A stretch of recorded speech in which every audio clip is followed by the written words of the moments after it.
if you want to make a piece of tracing graphite transfer paper, you can do that by using a good quality piece of tracing paper.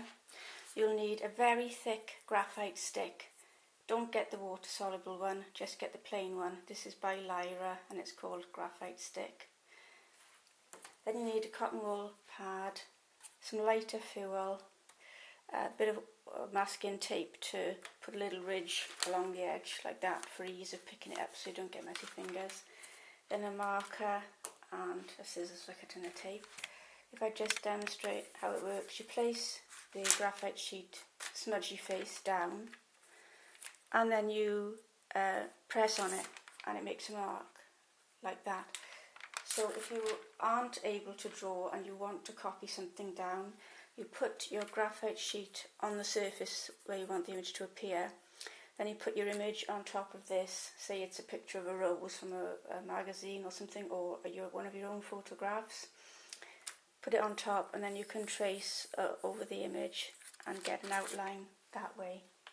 First of all, what you need to do is completely saturate the paper with the graphite stick. So I just get back online for that. This takes a bit of time, so I'll just start it off and then I'll pause the camera because it'll take too long to film it all. But I just want to show you how thickly you need to go.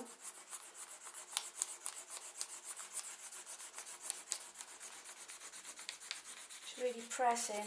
It's best if you work on something smooth and a bit sort of yielding so that the graphite can go right into the surface of the paper deeply and smoothly.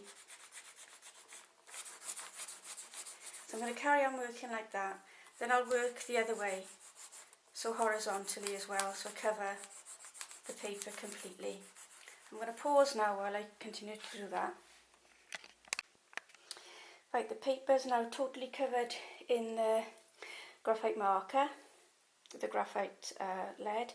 And just to repeat that, when you buy one, don't buy one that says water soluble. Buy the one that just says graphite crayon. So there's the graphite crayon, there's the graphite crayon water soluble. If you use a water soluble one on it, it'll transfer down just the same, but when you start painting your watercolour painting on there, ugly grey lines will sort of wash into your painting and you'll get a greyed look on your watercolour and it'll ruin it. So just buy the plain one. Okay, so cotton wool pad, lighter fuel, saturate the pad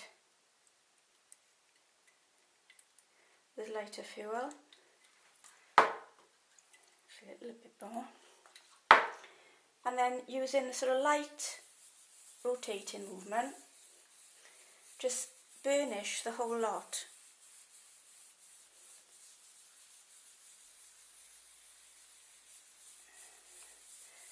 The alcohol in the lighter fuel evaporates quite quickly. Just keep burnishing, and what this does is it sort of fixes the graphite into the tracing paper a bit better, so that when you come to turn it over and trace on it, it doesn't smudge your paper so much. I think if you just used the paper without doing this burnishing with the lighter fuel, you know, you could get the thing traced down, but it'd be awful smudgy. So it's best to just burnish it like this.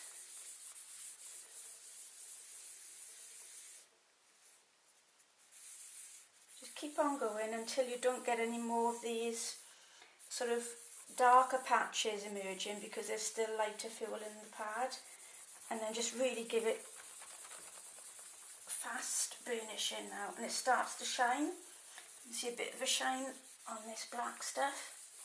It's looking good. Messy job. That's what it looks like at the end when your hands are covered in it. This now is ready to use, but before I use it, I just get a bit of masking tape.